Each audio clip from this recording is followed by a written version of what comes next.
Okay, so my task now is to introduce our speaker. So first up, oh my God.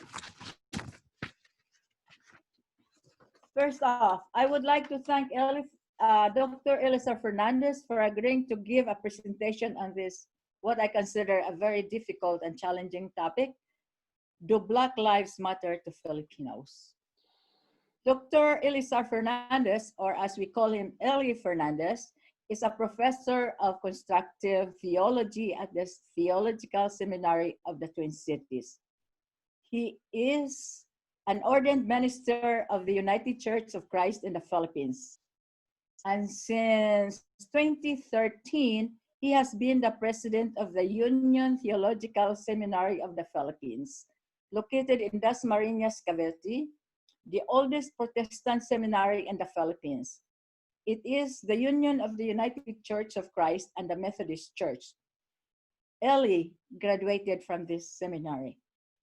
He completed his Master in Theology at Princeton Theological Seminary and his PhD at Vanderbilt University. After Vanderbilt, he came to Minnesota in 1993 to join the faculty of the Theological Seminary of the Twin Cities. I have heard him say that the main reason he accepted the job here is because he liked ice fishing, and he did ice fishing in his first year. He is a theologian, a teacher, professor, scholar, a writer, and an activist. He is the author of at least 6 published books, among which are Burning Center, Porous Borders, The Church in a Globalized World. Can I put it on speaker, actually? Yeah, I was just going to say, look in here for the cord. Toward a Theology of Struggle, Reimagining the Human, Theological Anthropology in Response to Systemic Evil. He edited many books, one of which is Teaching for a Culturally Diverse and Racially Just World. So as you can see, he is in the forefront of globalization and ecclesiology. He is considered a leader in the field of the Asian and Asian American theology. As an educator, he did not confine his teaching to the walls of the classroom. For example, he brought his students to the Philippines for exposure trips so his students would know what is going on the other parts of the world. He is widely known speaker on globalization, social justice, and human rights. His is not only academic passionate theology, it is a prophetic passion of God's work in the world to its social justice and human flourish. He is a highly regarded theological educator. He taught in various continents, North and South America, East Africa, and Asia. He is a consultant of theological schools to projects of the seminary, both here in the US and other parts of the world. Always, he incorporates his concerns for social justice in the global church. He is an activist, active in his activism both here and in the Philippines for the cause of democracy, social justice, and human rights. The Union of Theological Seminary of the Philippines, where he is the president, is a kanlungan, or in Filipino, refuge, and served as a sanctuary to the victims of forced displacement and oppression. For example, the Mangyans of Mindoro and the Lumads of Mindanao. Eli is from a farming and fishing town in southern Leyte. He is married to Josephine Aberia, who is from Burungan, Samar, a neighbor province of Leyte. And we have 2 accomplished, beautiful daughters, Zareen and Joel, now adults. Eli likes to garden, likes to eat fish, likes to cook. I remember the very juicy and crispy skinned lechon he cooked in their backyard here some years ago. And that was the best lechon I ever had. And I should not forget to mention that he is a PSGM member. It is my great honor to present Eli Fernandez. I look forward to hearing his perspective or his thinking about the question, do Black Lives Matter to Filipinos? Thank you. Your turn, Eli. Thank you, Meg, for the introduction, and good afternoon. Thank you all for coming to this presentation and conversation. Thank you for this privilege to share with you my thoughts about a very important topic in our present situation. Do Black Lives Matter to Filipino Americans? Ours is a time of deadly pandemic. I never thought I would witness a global pandemic of this magnitude in my lifetime, which is due to the novel coronavirus. I have read books about past pandemics and writings about the next pandemics that would be catastrophic, but I have always brushed them aside as remote and distant. By the way, I'm expecting to have a book published by the beginning of next year. The title is Life in the Age of Pandemic, which is another book I'm editing along with another book, which I hope will be out this December, Teaching in a World of Violent Extremism. Even though there were warnings, none of us were really prepared for the pandemic. This is not surprising. We are not even prepared for our own death, even though we know it's just around the bend. It's like the story of the Titanic, the most famous sea disaster in history. Overly confident of its make, in spite several warnings of the presence of icebergs, the ship continued to sail toward its destination in full speed until it struck an iceberg that brought it down to the bottom of the Atlantic Ocean. Not a surprise. In many cases, people don't really want to hear the truth, wrote Friedrich Nietzsche, because they don't want their illusions destroyed. There is another version to this and a contemporary one. The ship's captain was informed of an iceberg, but he declared that there was no iceberg.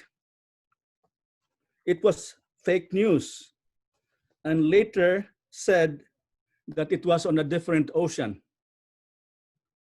Later, when he could no longer deny the presence of iceberg, he called it a Chinese iceberg. Who knows better about iceberg than me, he said. After several denials, finally he declared, some of us have to drown. Some of us have to drown. In the end, he declared himself the best captain of a super great ship in the world, a ship that he has made great again. You can make your guess who that captain is. And remember, he is your captain. With the face of death staring at us due to the coronavirus threat, suddenly we have come to the rude awakening that we are not the masters of our lives and destiny. Important schedules were canceled. If there was one that wasn't, it was death. Rudely awakened by the pandemic, death whispers to our ears of our own impermanence and finitude. Much as we would like to chart a solid plan for our next steps, it is not within our power to predict and control everything, not even the length of our numbered days. When we are busy trying to accomplish on our what's next to do list, everything seems long except time. And in the lines of poet Dylan Thomas, like a running grave, time tracks us down.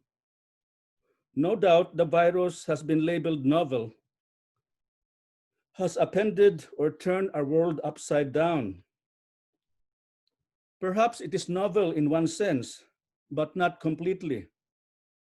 Using apocalyptic lens, the coronavirus pandemic has only revealed or unveiled the destructive path we have taken for quite some time. And if we continue with business as usual, wars, catastrophic socio-political and ecological unraveling is to be expected. Not only has the pandemic exposed the fault lines in our healthcare, but also in our political and economic system, a system that is driven by the pursuit of the bottom line profits. When we allow the bottom line to take the driver's seat, we should not be surprised to know how unprepared we are to serve the needs of all, except for those who can afford to pay. When profit becomes God, deciding what matters and who will live or die, the essentials will be the sacrificials, and the frontliners will be turned into carcasses to feed the insatiable appetite of the vulture-like bottom-liners. Highfalutin platitudes have floated here and there. We are in this together, and we are on the same boat. If we are familiar with sailing passenger ship, especially cruise ship, I don't have to belabor the point that our situation on that boat is not the same, or is not exactly the same. Our experience on the same boat is shaped by the amount we pay. Short of a final denouement, when no one can get out of this world alive, there may be more lifeboats on the first class deck than in the economy class. The metaphor of being on the same boat is not honest and truthful. Maybe there is a better metaphor to describe our situation in this time of pandemic. How about if we say that we are facing the same storm, but we are on different ships? Some of us may be riding out the storm on a luxurious ocean liner, a private yacht, recreational sort of boat, while many are in a much smaller boats. Statistics show how disproportionately affected communities of color are in the coronavirus infection.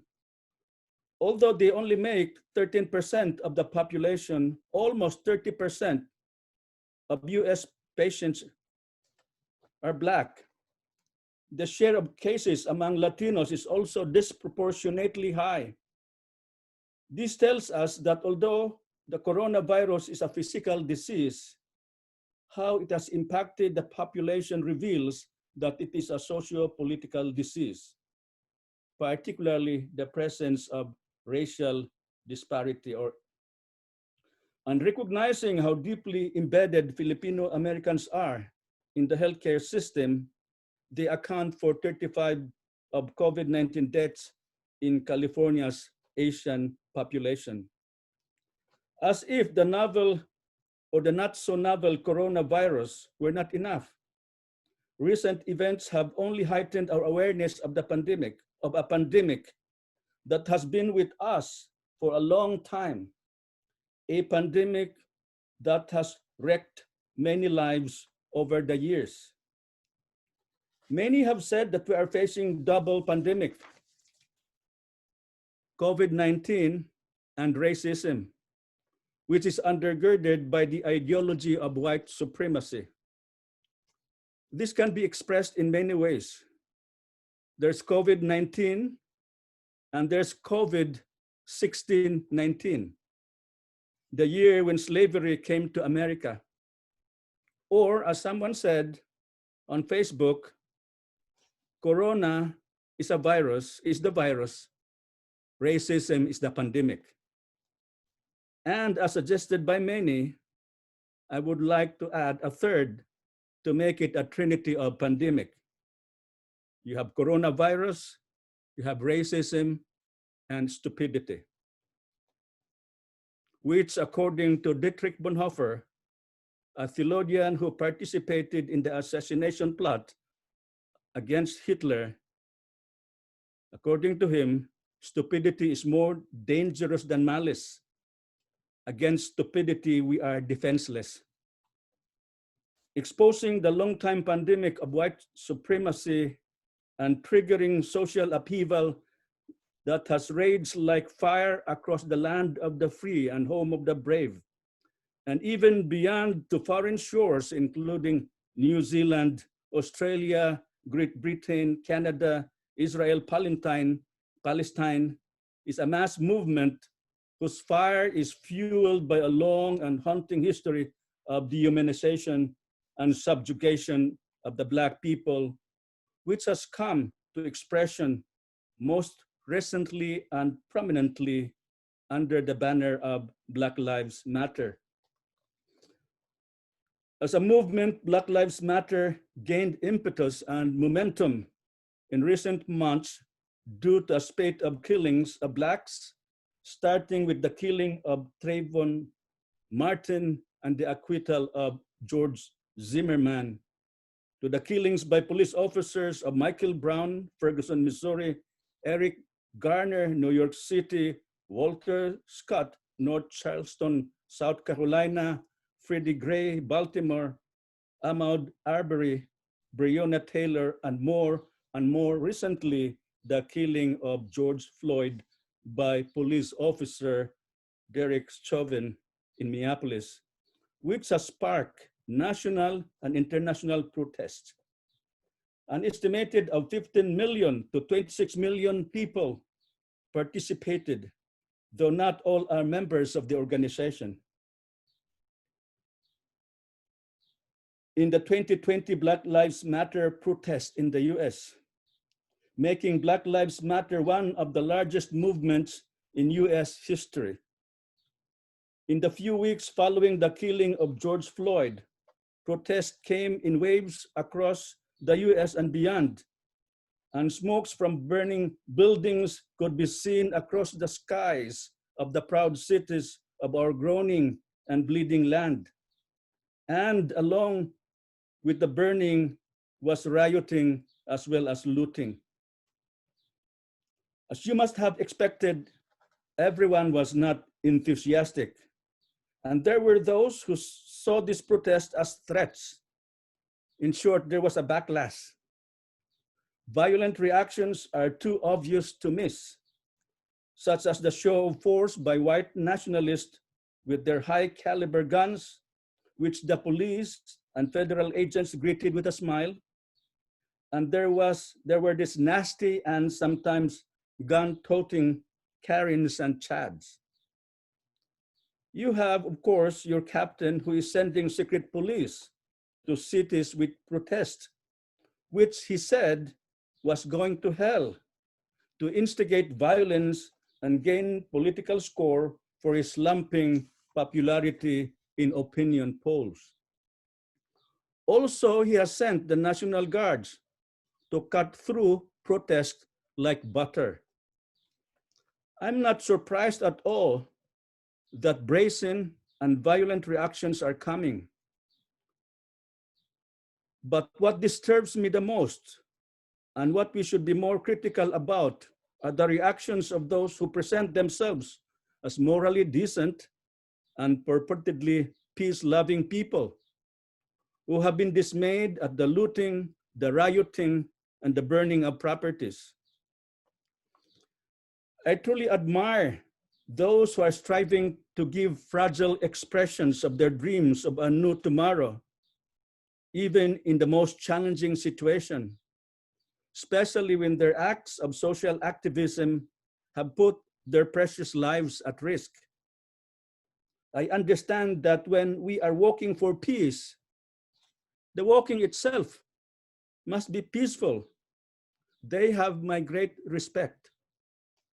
What is disconcerting and troubling are the obstinate and vociferous voices of those who are so focused on the manner of walking or the method of protest, but have not really joined the walking, nor cared enough to listen well to the pains and suffering beneath the raging fire. In the walking, we may miss the mark of our socio-moral ideals, but it is another matter for self-critical for critical, self-satisfied onlookers to demand decency and politeness from people who have suffered for so long when their social or racial status have given them the privilege to choose whether or not to deal with the issue because of the manner in which the long-suffering people have expressed their frustrations and dreams. Now imagine beating a person for years and telling that person to be nice, or else you're not going to listen. When you have been violated for so long, when you have the white supremacist knee on your neck for years, when you're pleading to be allowed to breathe has been denied for so long, when your cries have not been heard for so long, would you still expect a person to be nice and stay silent? Would you? Would you not let them mourn their anguish and pain in public? The powers that be have used our own civility to control us while robbing America blind. Yes, there is rioting and looting, not to mention that some of the riots were instigated by white supremacists, but we should not be distracted from addressing the deep roots of this social unraveling and uprising. I don't want to exhume the skeletons in our closets, at least maybe not for now, but I must remind us that the rioting is a symptom of centuries of oppression. The rioting and looting did not come out of thin air. It emerged from the soil fertilized by the long history of systematized looting of the fruits of Black slavers and institutional racism. The rioting and despair across the US are a function of history. White supremacy or racism is America's pandemic long before this novel coronavirus pandemic. We must have heard of President John F. Kennedy's lines, "Those who make peaceful revolution impossible will make violent revolution inevitable." While not condoning, many are making too much fuss on the looting. But do we really want to know where the big time looting is happening right now? There is the looting of the treasury by the two parties, Republicans and Democrats, on behalf of their corporate sponsors. A transfer of wealth upward. Rich Americans are getting stimulus checks averaging 1.7 million, according to Forbes. Airlines got the sweetest coronavirus bailout, according to Bloomberg. Firms that left US to cut taxes could qualify for FedEd, Bloomberg. Millionaires to reap 80% of benefit from tax change in US coronavirus stimulus, The Guardian. And the billionaires have become 434 billion richer during the pandemic, while essential workers are making barely over the minimum wage. And to appease the struggling majority, the federal government has tossed crumbs of stimulus checks in the measly amount of $1,200. Why don't we speak up against this kind of looting? Why only focus on the looting of Target and AutoZone? Let's not get distracted from the deeper reasons why there is social upheaval and rioting, which the killings of Blacks by police officers in recent months has sparked a movement, the Black Lives Matter movement. We must be outraged of these police brutalities and the killers must be punished. However, this is not just about a few bad apples, but the issue has deeper systemic roots. The casualness in which police officer Chauvin performed his iconic act that killed George Floyd in the presence of bystanders only suggests a long-term pattern of police brutality against blacks and of police impunity. Floyd's killing falls within the larger pattern of clashes between police and residents of black neighborhoods that goes way back to the Reconstruction period, 1863 to 1877, when a lot of police departments were created to surveil black communities and control and corral large black populations. Yes, a deeper and larger pattern is at work. Like the coronavirus that is disproportionately impacting blacks, we can see a similar disproportionate number of killings and incarceration of black people. According to a study, blacks are twice as likely to be killed by a police officer even while unarmed, even when whites, compared to whites when they are armed. Blacks die at the hands of the police at the rate of 7.2 per million, while whites die at the rate of 2.9 per million. The irony and absurdity of it all, however, is that the one killed, the black person, is the one put on public trial rather than the white killer. Think of this. During the trial of Trayvon's killer, George Zimmerman, it was as if Trayvon was being charged of his own death. Trayvon was the one placed on trial, his character, not the character of his killer. Something similar as well with the killing of Jonathan Ferrell. Police officer fired 10 bullets into his body. And Jordan Davis.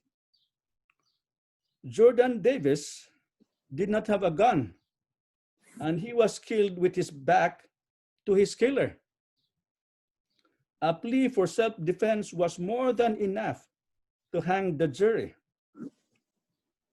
After the trial of Jordan's killer, the sentiment throughout black community is that a dead black boy is always more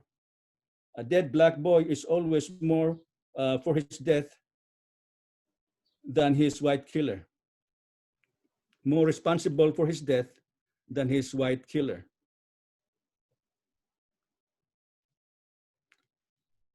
In white America, black victims of fatal shooting are presumed guilty of bringing their deaths upon themselves. Their white killers are given the benefit of the doubt. It is readily assumed that the white killers acted as a reasonable person who is in fear for his life. Looking at the topic of incarceration as a whole, the US incarcerates a lot of its people, and a far bigger share of those in prison are African Americans. There's a common default thinking in white America that blacks commit more crimes than whites. In the white social imaginary, blackness is associated with criminality. The war on drugs provides a window to understanding what is happening. Although blacks and whites are involved in the drug trade about equally, the United States of America arrests more drug offenses committed by blacks than the same offenses committed by whites. Blacks receive severe sentences than whites for committing the same crimes. And when in prison, they are turned into chattel for profit prison industrial complex. A poor black person outside of prison is not worth much for the state. Put him or her behind bars, and he or she is worth $50,000 more for the prison contractors. In white America, we have institutions that behave as if Black lives don't matter at all. In our society, we have a mob of people, young and old and in between, who behave as if Black lives don't matter at all. Think about this study by American Progress. In 2015, each of the 10 states with the highest percentage of Black population reported an expenditure of more than $230 per resident per year for state and local policing. That's 328 times more than what each state spends to enforce anti-discrimination laws. Now, this tells us what white society values. We value more policing and other forms of social control like mass incarceration than making sure that we don't discriminate minorities and the weak members of our society. I hope by now that we are getting to understand why Black lives matter. It's not because they are morally better than white folks and to the rest of us. It's not because they are good at various sports. It's because in a white racist society, for so many years and up to the present, we have treated them as if their lives don't matter at all. It's because their lives have not been given the worth that they deserve. It's not because they are superior compared to others, but because, as I often say, they are dying before their time. It's dangerous and life-threatening to be Black in our present white America. But isn't it that all lives matter? Yes, all lives matter. I get that. That's why we have to make sure that those lives that have been treated as if they don't matter at all are now made to matter. When we do this, we are making all lives matter. If you still insist, then I have to present additional support for why Black lives matter. To say that Black lives matter does not mean that other lives don't matter. Ideally and in theory, I believe with all my heart and soul that all lives matter. In real life, we are not starting from theory. We are starting in the middle of a story that we did not create but have participated in many ways, often without being conscious about it and of the privileges we have received as a result of that story. And that is true of white privilege. The more it's not thought of, the more it maintains its power. This is the sad story, but we should start from here. The theme of the story in white supremacist America is that Black lives don't matter or have not been given the value they deserve. Using another category, when we talk about justice, we should not forget our story and the stories, our history and the stories. We are not starting from a clean slate. Our context is already unjust. So how shall we speak of justice in an unjust situation? How shall we speak of fairness in a situation of injustice? Here's the formula. To arrive at fairness, we must pursue what is equitable. Differentiate with equality.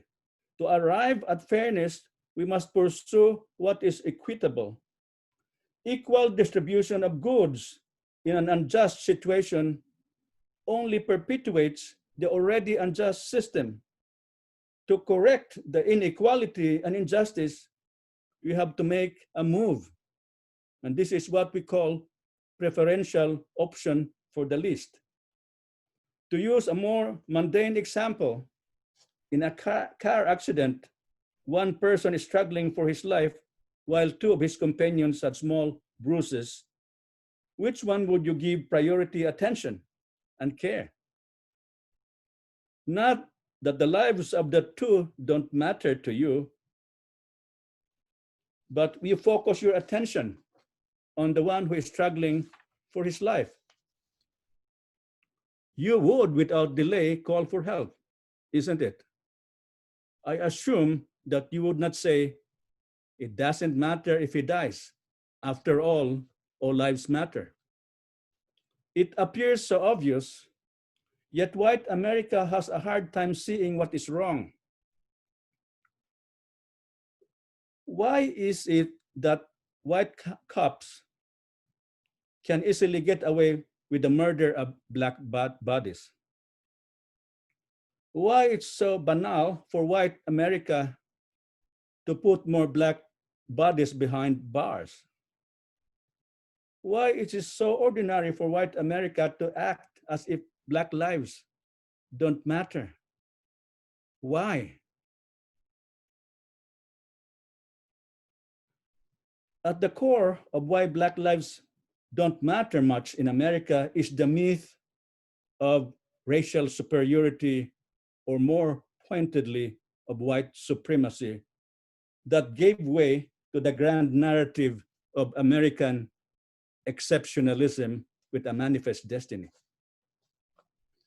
American exceptionalism is the wizard behind the curtain of white supremacy.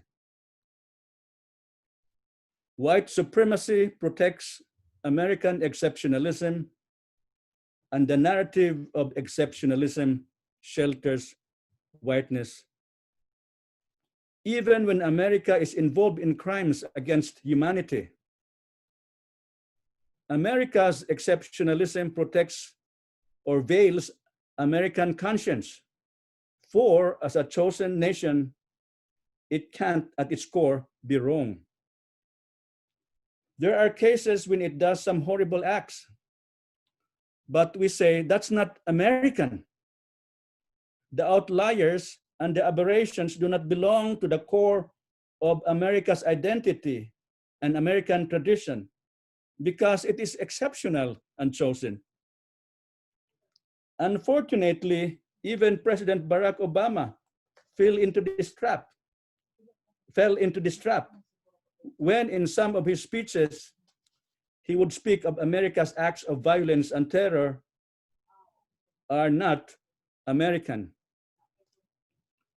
We could have just said that they don't represent the best of America because America the beautiful is also America the ugly, with skeletons in its closets, founded on the back of slaves and desecrated lives of Native Americans.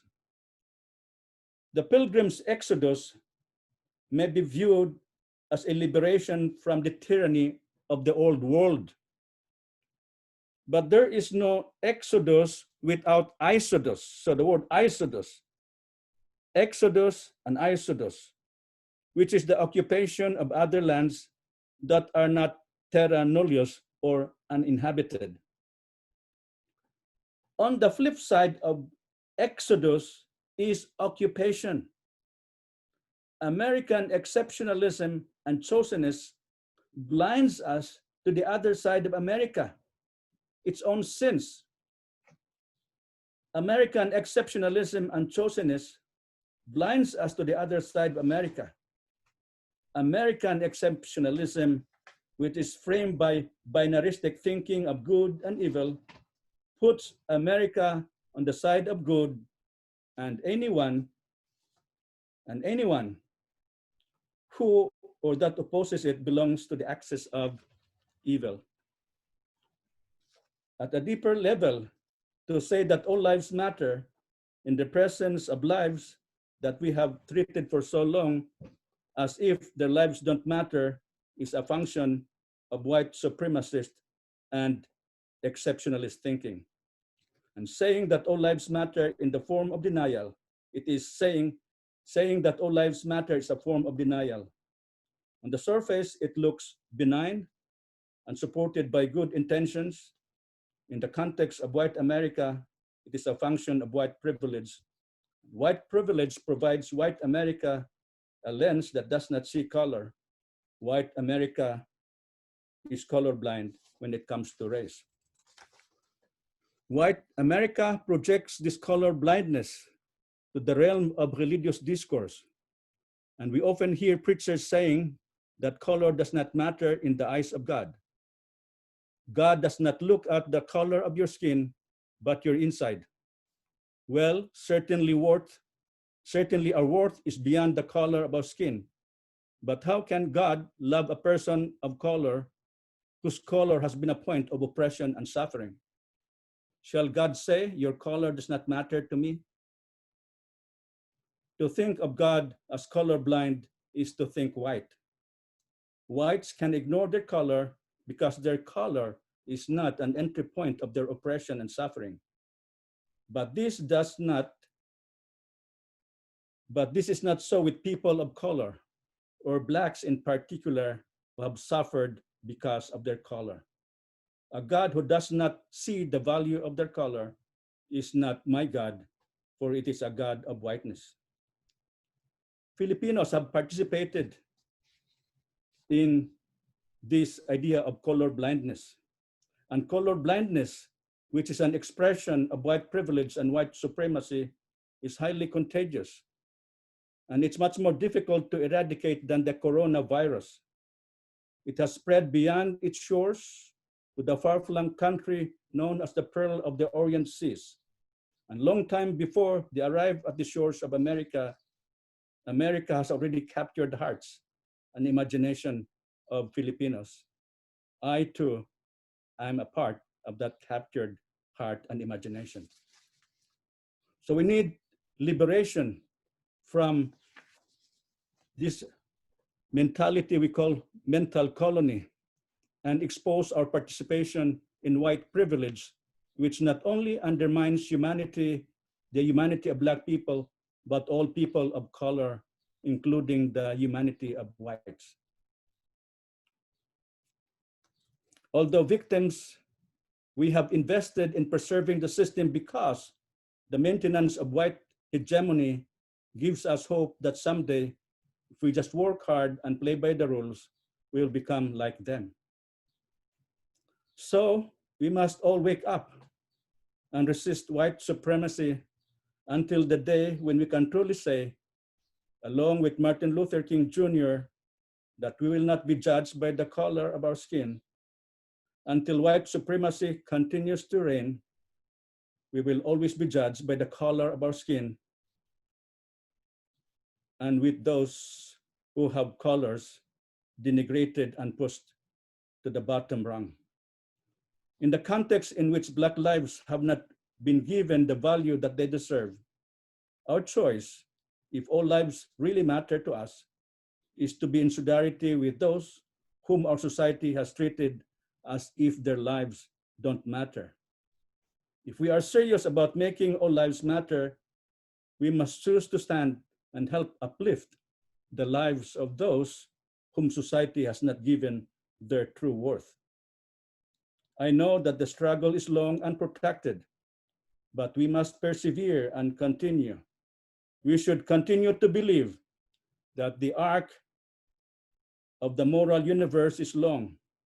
It bends toward justice, but we must face reality without illusion and bite the bitter pill that American life is lived on a planet, the very gravity of which is white supremacy with a manifest destiny and inflated by imperial hubris. The only antidote to the power of organized money and systemic white supremacy is the power of organized people.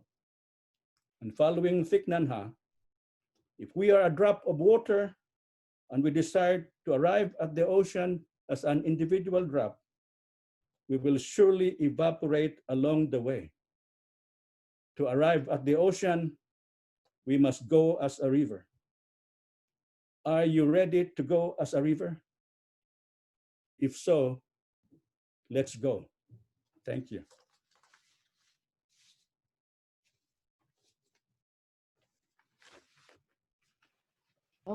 Okay, thanks, Ellie. Okay, Paul, you're supposed to be moderating the answers to questions here, Paul. I am, Where okay. are you? Naomi. And I thought Naomi was going to do this. No? Okay. Yeah, you. Both of you. Okay. So we have. Okay. Yeah, I think maybe we start off with one question that's already been posted in the chat. Naomi, do you want to take over here? Where's Naomi? I don't have that question, Paul. It's in the chat. Well, I'll read it anyway. It said, it's from Raul Debuque, who I think he had to leave. Most Filipinos are unaware that the nicknames boy is a derivative of boyette and girly originated from the American occupation. When white Americans talk to Filipinos in the same derogatory infantilizing terms they use for blacks. It is still incredulous and almost curious as to why Filipinos never picked up on these insults, and would like to hear other people's thoughts on this. It is historical cultural blindness to certain overtly racist acts towards us that makes Filipinos think they have more in common with white Americans than blacks. Okay, that's what Raul said. Your comment, Ellie? Let's hear from others. It's a very common. Yeah, I think Raul also is trying to get the conversation going on the question. So I don't know. We never pick up on those things. This is my first time to kind of think that, yeah, that is derogatory term, boy, girly. So, but we seem to just have amnesia about these things, right? May I contribute? Go ahead. Okay. First of all, Dr. Fernandez, thank you so much for your very, very enlightening thoughts. There's nothing that you said that I will disagree with. And as a footnote to what you shared with us, which personally I'd say I'm grateful for, I would like to say, to begin with, our community is heterogeneous. We come from different areas of our homeland. We do not always have the same upbringing, and our reactions to racial inequality in the United States span the spectrum. Now, truth be told, when we are called upon to identify our own racial biases, many of us might recognize elements of anti-Black racism, if not within ourselves, perhaps among our families, our own families and communities.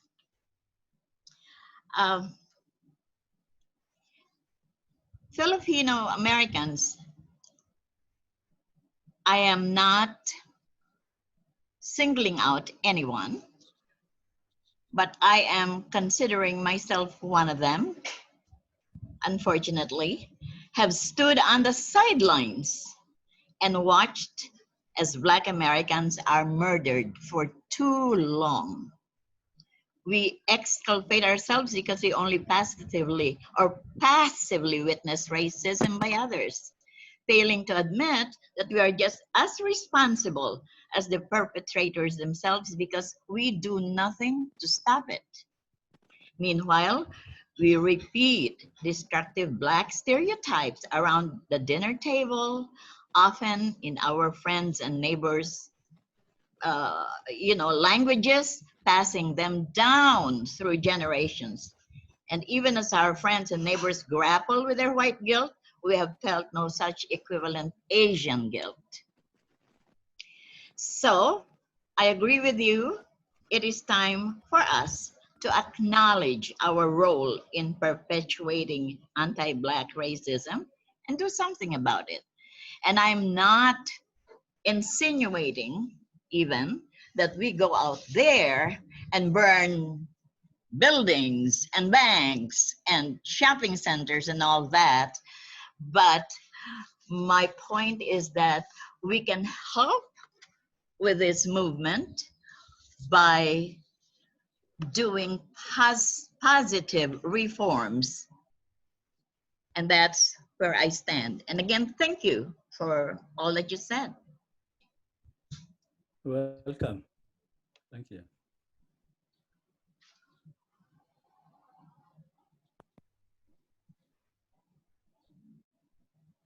Can you hear me? Yeah, I think we heard you fine. I haven't heard any reactions yet. There was maybe people are just kind of thinking about. Yeah. But I Paul, mean, you know, I forgot to say, I would like to acknowledge FIRM and CSFA for being out there and doing their part in a very positive way. And I admire them for having done that. I might have to add, my son also has joined some, and not on the front line, but there. Sometimes it's hard to go to the position where you want to be. Do I go with the protesters? Do I go with the whites? Do I stand in the middle? And what happens to me when I stand in the middle? Okay, that's all I want to say. I'm sorry. Lita, we realized you had a lot of experience. You worked in you taught in a high school with a large population of Black students. So Yes. you have a lot of understanding you've gained from that, I'm sure. Oh my goodness, yes. I was an inner school teacher in Minneapolis, inner school. And so every day I have an encounter with my Black young people. Some are members of gangs. Some have parents and grandparents who are members of gangs. But, you know, they come to me because they know that I have empathy with them. I can understand them. And they come to me and say, Mama Maliksi, I have something to tell you. Or Miss M, because Maliksi is hard to say. But so, yeah, I understand them. I've had connections with these young people, and I have empathy and sympathy for what has been happening to them. Thank you, Paul. I think racism goes in every culture, because one of the people that threw racist slurs at me was a Black boy. This was at Children's Hospital, and he was sitting in a wheelchair. He was probably 12 years old, and as soon as he saw me, he said, "Gok, go back where you came from. We don't want you here, chink." And assuming he's stupid, it's one of those stupidity problems. This was at the nursing station where there were all these doctors, nurses, and secretaries within hearing of what he said, and nobody said anything. Nobody said, "Hey, that's not good, that's not nice, apologize." Nobody.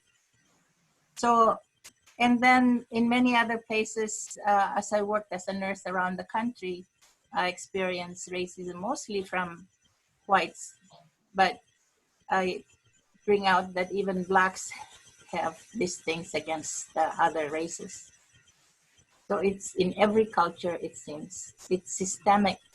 And then there's been headlines that there's no such thing as systemic racism. Mhm. Or that Black Lives Matter is a terrorist organization. I was I was wondering if Dr. Fernandez has had any experience in his lifetime here, experience about being treated in a racial way? I would be very interested to know. Yes. And Your what, Honor. if you did, what did you do about it? Oh, okay. Of course, I did, but let me, I should not forget the question, but let me just give a larger uh, theoretical question answer. At least there are two ways we can think about racism. One is we need to define. And one is that we all participate in racism in a way. Because as I said in my presentation, people who are racialized also aspire to be white in a system that is racist. And so they also imbibe the ways of thinking and doing.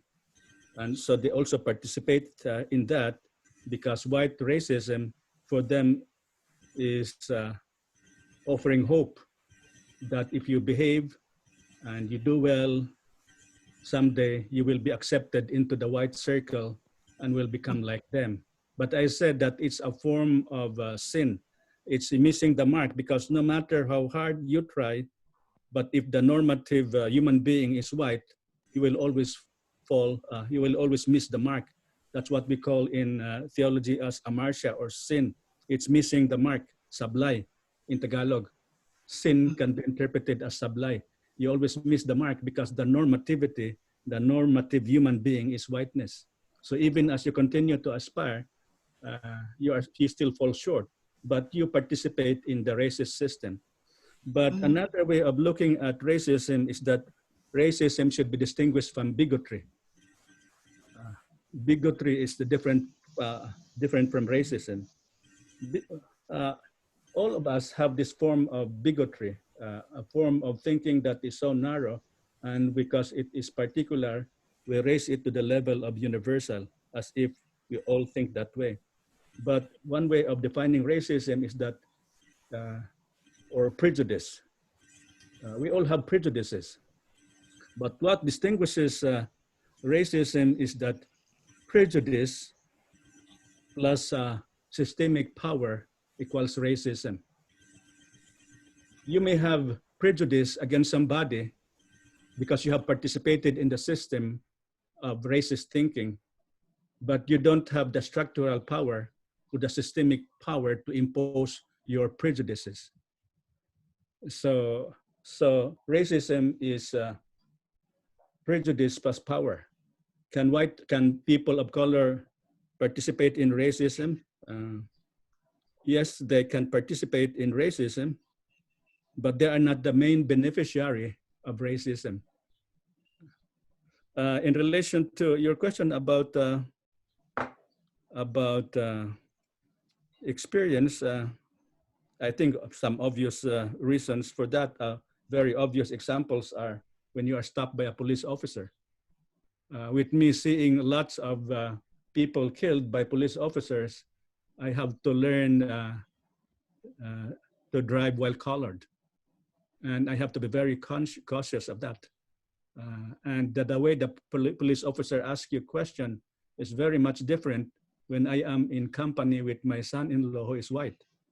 The white person is more polite when he is with me in the car than when I am by myself. So those are examples, and some of the examples are really so systemic that it comes even with my teaching students at the seminary. Although it's not very glaring and obvious when you teach at public school. These are seminary students, but yet racism is there when they ask, when they think that, when they think of the curriculum, when you teach other views from other cultures as peripheral to the curriculum, and the most and the classic and the most important ones are those written by dead white men. So an example. But of course, in situation, I have tried to respond in some ways, but I always know that it should be in a situation in which I'm also safe. You know, I can be right, but I could be dead. So, which means that in many ways I have been treated like by other white folks in the place of work or even outside. But I also am aware that I have to be careful of my own security. Even when I walk around in the vicinity, I am always watching cars and others. You know. So the issue of race has really come to the forefront of my consciousness, especially these days. Thank you. This is Naomi speaking.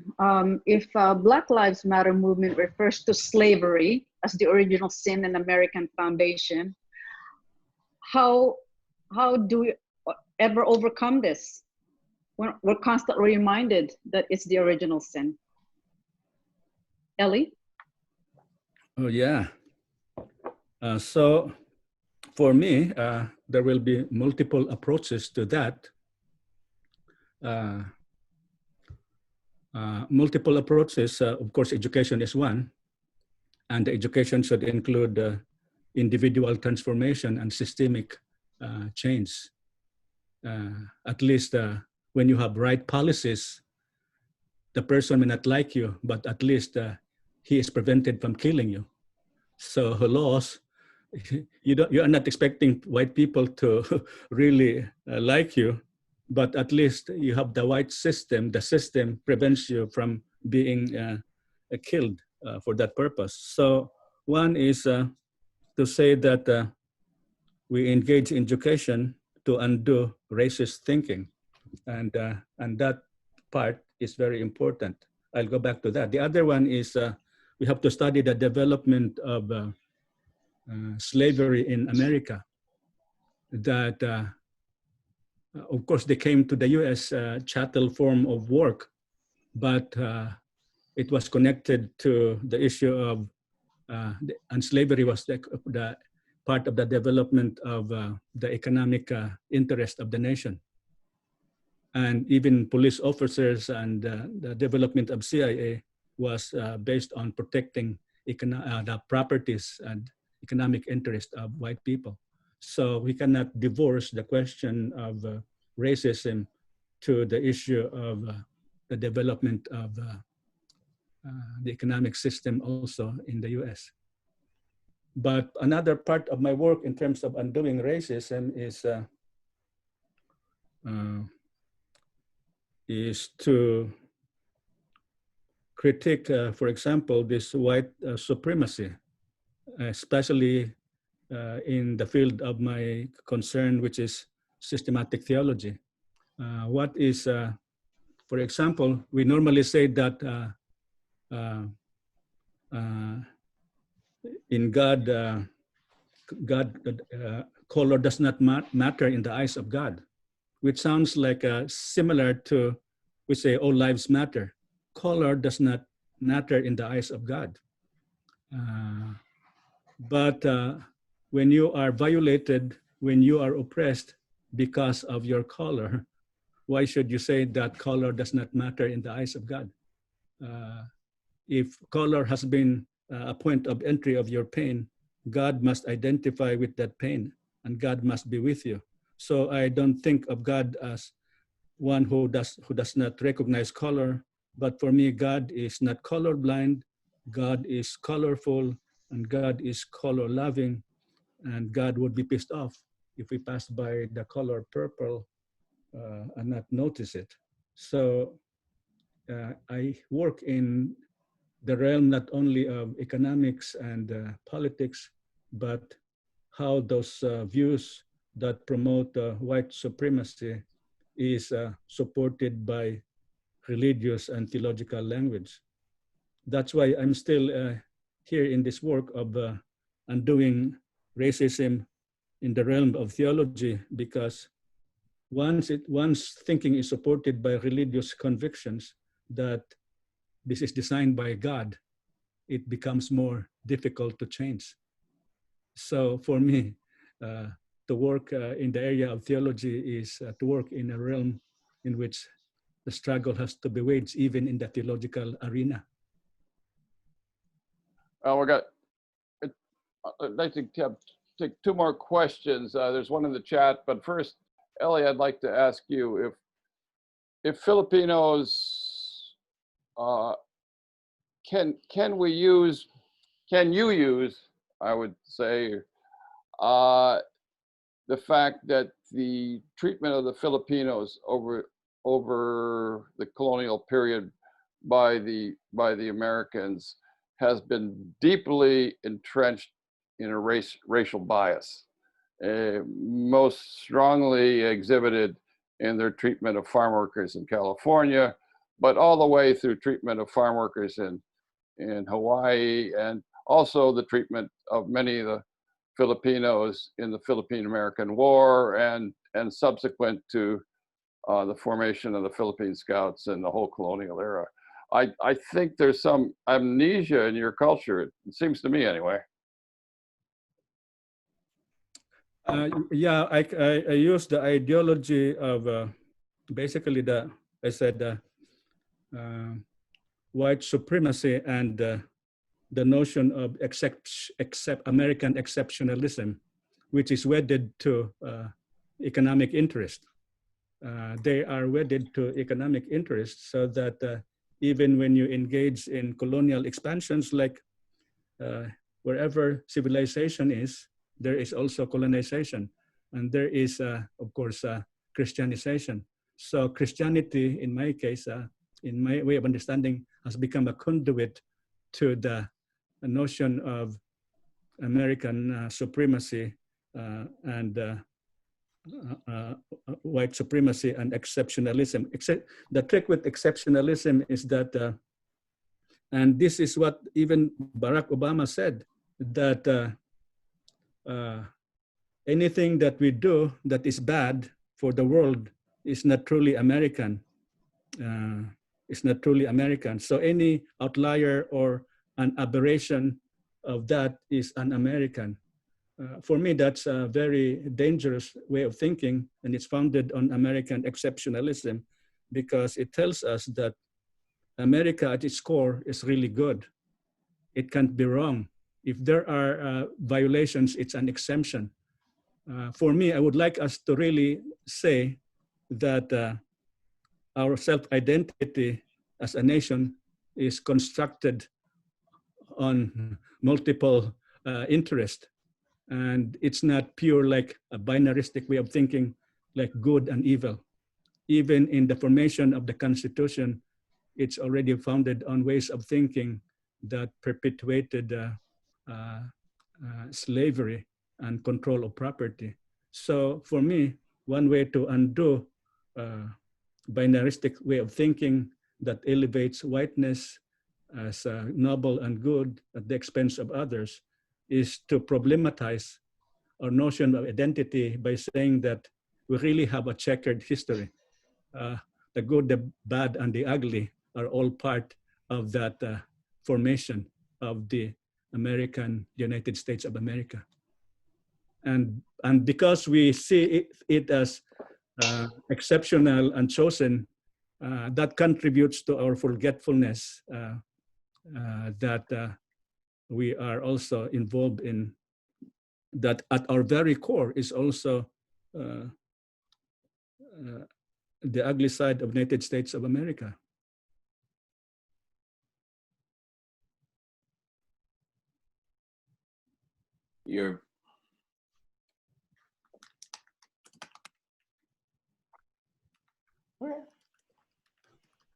Where's Paul?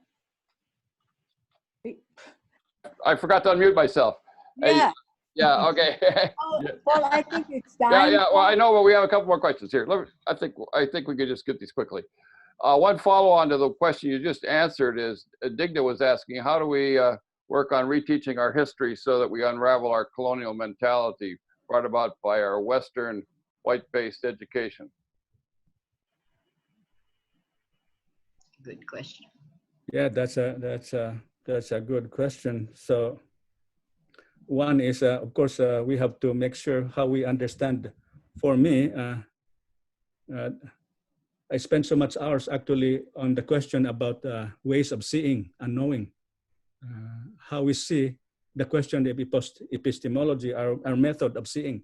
So for me, education is not primarily about teaching them something, but the most important one that students can really carry with them wherever they go is that they learn how to think critically. So it's not about giving critical information so that they will undo racism. It's about teaching people to do critical thinking so that they can question hegemonies. And there are many forms of hegemonic thinking.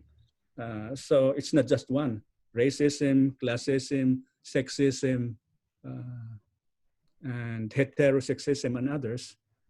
These are forms of hegemony. And what is important is that people engage in ways of thinking and knowing that continue to question that we are always creating regimes of truth, that we create, not only what we call capitalism and racism, but ways of knowing that support oppression and disparities. For example, I went to when I was still in the Philippines. I normally told this story. When I was still in the Philippines, I was simply a Filipino. When I arrived in the United States of America, I became a person of color, a racial ethnic minority. And that for me is a painful experience. But when I went to Cameroon, Yaoundé, to teach, something happened. I became a white person. Became a white person. I wasn't sure if I would be happy to be called a white person. But normally I'm used to playing the game that I am a minority, an oppressed minority, but not at all times, because we have multiple locations, multiple belongings, and multiple ways in which we relate to power. And in that situation, I cannot play the role of minority. I have to claim that I had privilege. And taking account of our own privilege is a way to undermine that privilege, because the only we can make power accountable is when we recognize it and make use of it for the common good. One last question from Christina. From Christina, I'm interested to know how one expresses support for Black Lives Matter without being supportive of violent tendencies. Well, I said that one, that it's the choice that people make, especially those who are in the situation. We should not dictate the terms on how people who are oppressed are doing it, but we are there in order to help them realize their dreams. But the choice in terms of what method to use should not be dictated by us. I think that would be another form of superiority, when we who are fortunate and privileged enough to dictate the terms of change, that the method of or ways of doing something to undo the system. Paul is not muted again. I think I'll get over here. Thank you, Ellie, and thank you, Paul. You're muted. So I think, in the interest of time and to be mindful of the time, I think we should probably end now. And I'm going to ask Elsa to do the final goodbyes or whatever else. Your turn, Els. Like what Joe opened this forum this afternoon, she said about the precious time that we used to gather here today, that we contributed. So with that, I'd like to thank each and every one for sharing their time and learning together. But most especially, I'd like to thank Professor Dr. Eleazar Eli Fernandez for doing such an incredible presentation uh, bringing us together into different metaphors of how we could look at the racism that we are in, and all the things that surrounds the racism that is experienced by everyone. Oh, not so much everyone, but the bigotry amongst each other. And so with that, I'd like us to remember that we need to change our image of ourselves and others so that we can be in solidarity with each one. With that, I'd like to thank each and everyone. And I think I have to say goodbye to everybody. Is that my task? No, you And know, announcement, Elsa. announcement. Well, there is going to be a viewing. Let's see, which one are you talking about? The movie. The movie Thousand Cuts. It started actually streaming last Friday. Meg, I cannot say what the other part. Okay, okay. Well, We'll do it tomorrow, another time. So anyway, thank you. yeah, tomorrow there is a question, Ah. Q&A of Risa that is going to be moderated by Christiana Manpour, and that's at 10 o'clock tomorrow. And then the movie, there's still a few more days for the movie Thousand Cuts for you guys to see it. And also one other reminder is that we will to stay on Zoom, PSGM people, stay on Zoom because we have another meeting. Okay, thanks. For those who would like to stay on the meeting, stay, but otherwise, Yeah, you are welcome. you don't want to stay for the PSJA meeting, we thank your presence and stay in touch. We'll have another forum in the next few days. We don't know yet when or what. But this topic is so important that there seemed to be not enough time to have, there were some questions that I wish we had time to answer, but we'll hopefully find some other time to answer those questions.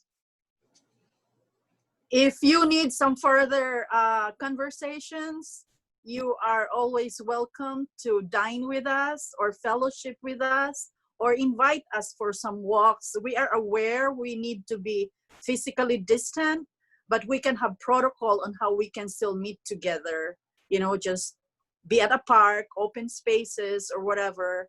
If you want further discussion and conversations, we can truly engage with each other. We can make it happen if we want to. I put the link to the movie in the chat box, the link to the movie, and it's also the link to the Q&A that's tomorrow morning. So both of them are on that link. So if you want to go to that link.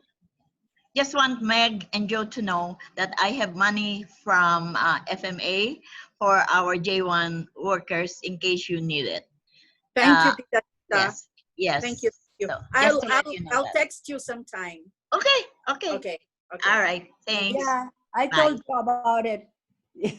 And she said yes. There's need for money. All right, so I'll save the check, okay? Thank you. That's for food. They need more food. Yes. No more of for rent. course. No more for rent, but for food. For Occasional- food. Yeah. Okay, Yeah, you got it. okay, Okay, bye. Thank you. you, everyone. Thank you. Okay. Meg, is it possible to take a 5-minute break? Just Okay, we'll have a for those who's coming to the meeting, please stay on Zoom. Don't get out. And if you do get out, come back. Get your plate of food from Meg's Adobo. Yep. Okay. All 5 right. minutes so that will 5 be minutes. okay. There will be 1, 3,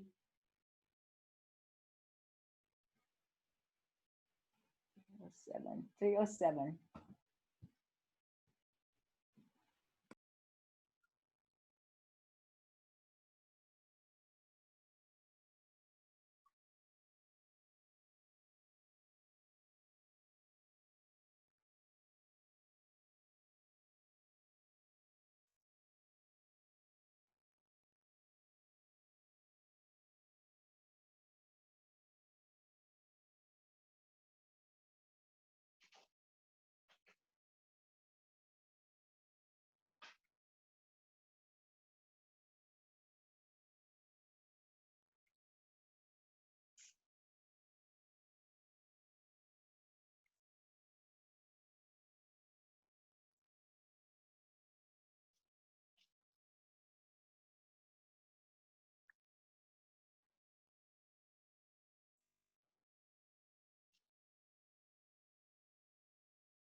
Iuna ko. Okay.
Hey, Paul or Elsa, can you hear me? It's Naomi.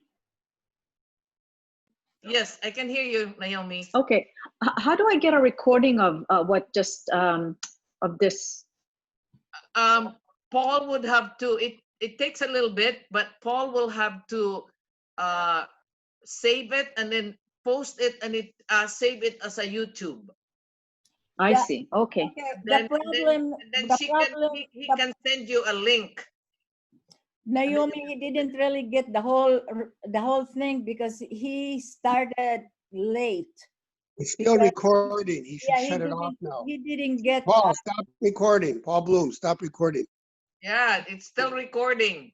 Stop recording, Paul. Lauren